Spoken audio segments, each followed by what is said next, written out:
దక్షిణ భారతదేశంలో ప్రముఖ నగరం తెలంగాణ రాజధాని అయిన హైదరాబాద్ పట్టణం బహుళ జాతులకు నివాస స్థలంగా ఉంది. ప్రపంచంలోని అనేక జాతుల వారు ఇక్కడ స్థిర నివాసం ఏర్పరచుకొని ఉంటుంటారు. హైదరాబాద్ లోని ఓ కాలనీలో పాకిస్తాన్ మూలాలు కలిగిన వారు పెద్ద మొత్తంలో నివసిస్తున్నారు. అది ఎక్కడో తెలిస్తే మీరంతా ఆశ్చర్యపోతారు. సికింద్రాబాద్ లోని సింధీ కాలనీ పాకిస్తాన్ మూలాలు కలిగిన వారికి నివాస ప్రదేశంగా ఉంది. అవును, మీరుంటుంది నిజమే.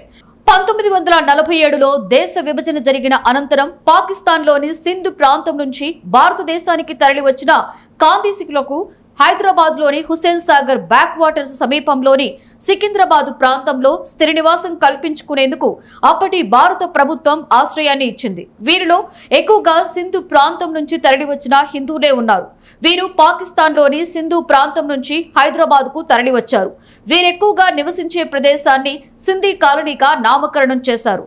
ఈ రోజుకి కూడా పాకిస్తాన్ మూలాలు కలిగిన హిందూ కుటుంబాలు సింధీ కాలనీలో ఎక్కువగా ఉన్నాయి.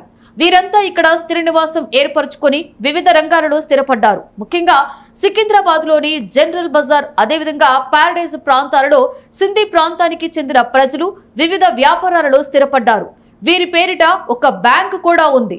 నేటికి కూడా వీరు తమ సంస్కృతిని మర్చిపోకుండా సింధీ రుచులతో కూడిన రెస్టారెంట్స్, హోటల్స్ ఈ ఏరియాలో ఎక్కువగా కనిపిస్తూ ఉంటాయి. సింధీ కాలనీతో పాటు సికింద్రాబాద్ లోని సిక్వెలిస్, బోయిన్పల్లి ప్రాంతాలలో కూడా పాకిస్తాన్ మూలాలు కలిగిన కాందీషికులు పెద్ద సంఖ్యలో నివాసం ఉంటారు. అయితే దశాబ్దాలు గడిచిపోయినా ఈ నేపథ్యంలో వీరంతా ఇక్కడే కొన్ని తరాలుగా నివాసముంటూ హైదరాబాద్ సంస్కృతిలో కలిసిపోయారు. కానీ నేటికి కూడా వారు పాకిస్తాన్ నుండి ఇక్కడికి తరలి వచ్చిన సందర్భాన్ని తలుచుకుని బాధపడతారు.